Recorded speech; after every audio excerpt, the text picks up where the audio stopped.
नमस्कार दोस्तों, मैं हूं अशोक वर्मा। आप देख रहे हैं टीवी 20 न्यूज। देश और प्रदेश की खबरें देखने के लिए बने रहिए हमारे साथ। शुरू करते हैं खबरों का सिलसिला।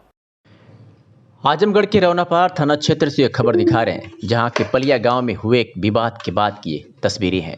तस्वीरें देख आप खुद अंदाजा लगा सकते हैं कि इस वक्त घर के लोगों की क्या हालत होगी, साथ ही गांव के लोगों की भी। कहीं घर के बर्जे टूटे हैं तो कहीं अलमारी टूटी है, कहीं घर में रखा बेड तो कहीं किचन में बिखरे सामान। बाहर खड़ा यह ट्रैक्टर जो इस वक्त आधा जमीन में धंस गया है और इसके सारे पुर्जे टूटे पड़े हैं। एक अनुमान के मुताबिक कहा जाए तो इस तरह से कोई आपदा भी सितम नहीं ढाती होगी। पहले हम कुछ परिजनों की बात को सुनवाते हैं, फिर आपको मामले से अवगत कराते हैं।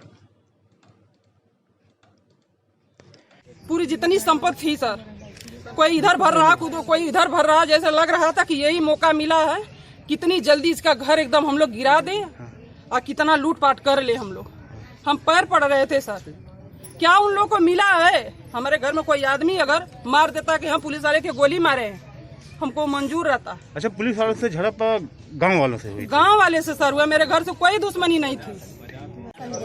संध्या पिताजी का बिचवान कौन सा गांव है? पलिया थाना रौनापार। क्या घटना घटी रात में आपके घर पे? हमारे घटना यहाँ ये घटी कि हमारे भाई को ये सुनाई दिया कि हमारे भाई को कोई चाकू मार दिया। ठीक। यहाँ से सब गए तो वो बंगाली जो है वो मार के चाकू चला गया था। अच्छा। तो वहाँ पे गए तो घटना बहुत जैसे विवाद ज़्यादा बढ़ गई थी। तो पुलिस वाले आए फोर्स लेकर, तो वहाँ पर सब गए। तो पुलिस जब हमारी जो चाचा हैं प्रधान हैं, तो जब बचाव के लिए आए सुलह करने के लिए कि सब सुलह हो जाए, तो वहाँ पे जो वहाँ के सीओ आए तो बात किए नहीं, बस वो क्या किए कि उनके कालर पकड़ लिए और तुरंत उनको मार दिए। जो वहाँ की जनता थी वो देखकर पुलिस वालों को मारने लगी। अच्छा, तो फिर रात में गांव पर क्या हुआ? घर पे ये हुआ कि हमारे घर पे सब मामला शांति हो गई थी, सब घर पे आ गए हैं। और वो क्या किए, हम सब घर पे आकर अपना खाना ना बना रहे थे। 8 या 9 बजे की टाइम थी, तब तक वो पुलिस वाले आ गए। तुरंत कुछ पूछे ना अच्छे किसी से, तुरंत घर में हलल कर सबके घुस कर तोड़ फोड़ करने लगे। अच्छा, किस चीज से तोड़ फोड़ कर रहे थे? वो JCB लाए थे 2 और जो डंडे होते हैं। अच्छा बेटा, तोड़ फोड़ हुई घर में और कुछ भी हुआ?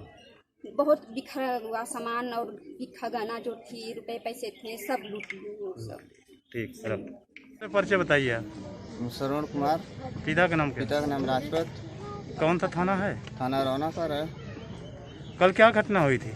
कल सर वो मंगरी बाजार में घटना बच्चों में हुई थी और उसी के लेकर यहाँ विवाद हो गया। किससे घटना घटी थी मंगरी बाजार में? वो बंगाली का एक लड़का है और घर का एक सदस्य लड़का था। आपके घर का? नहीं, ठेकेदार है। अच्छा, हमारा। क्या नाम है उसका? संतोष है। संतोष से और डॉक्टर से हुआ था? हाँ, उसी से हुआ। फिर क्या हुआ? और आकाश से हुआ था। फिर क्या हुआ?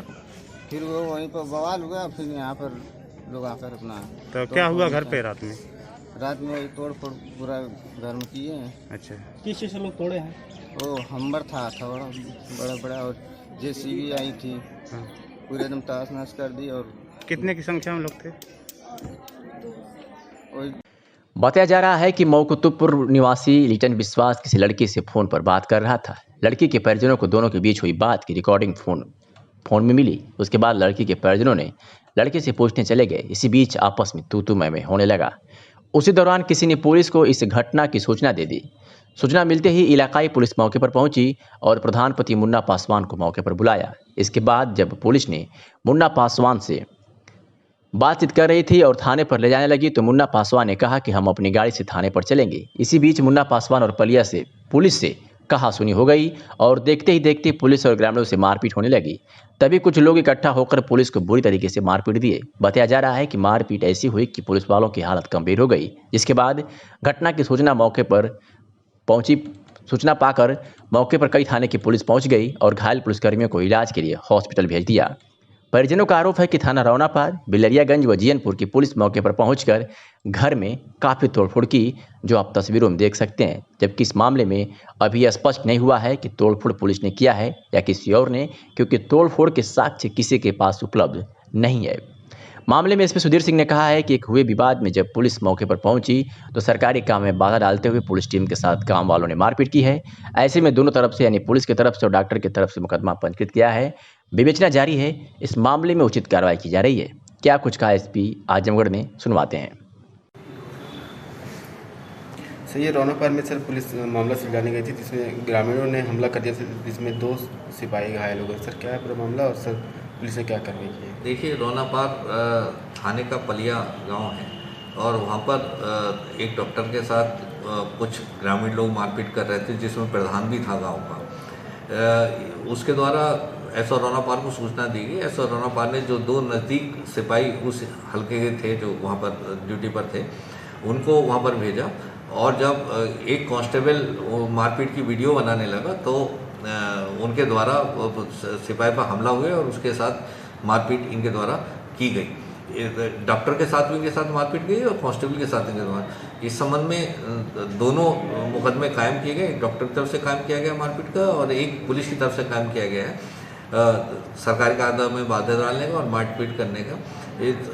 गाँव में जो नामजद लोग हैं, प्रधान है और उसके जो एसोसिएट हैं वो उनके दबिश दी गई है। सभी लोग अभी घर से फरार हैं और इनके विरुद्ध कड़ी कार्रवाई की जाएगी, गैंगस्टर एक्ट की कार्रवाई की जाएगी ताकि ये भविष्य में ऐसा किसी के साथ ना कर सके। सर मारपीट का कारण क्या था? देखिए, वो डॉक्टर के साथ मारपीट कर रहे थे, कोई विवाद रहा होगा, लेकिन किसी के भी साथ मारपीट करना उचित नहीं है और जो सरकारी कर्मचारी है जो ड्यूटी पे अपनी गया हुआ है उस बीच बचाव के लिए उसके साथ भी मारपीट करना उचित नहीं है। इस संबंध में दोनों मुकदमे दर्ज है। गैंगस्टर एक्ट की कार्रवाई करके इनकी जो संपत्ति है वो भी 14(1) में कुर्क की जाए क्योंकि इस तरह की गुंडागर्दी जनपद राज्य में बर्दाश्त नहीं हो सकती।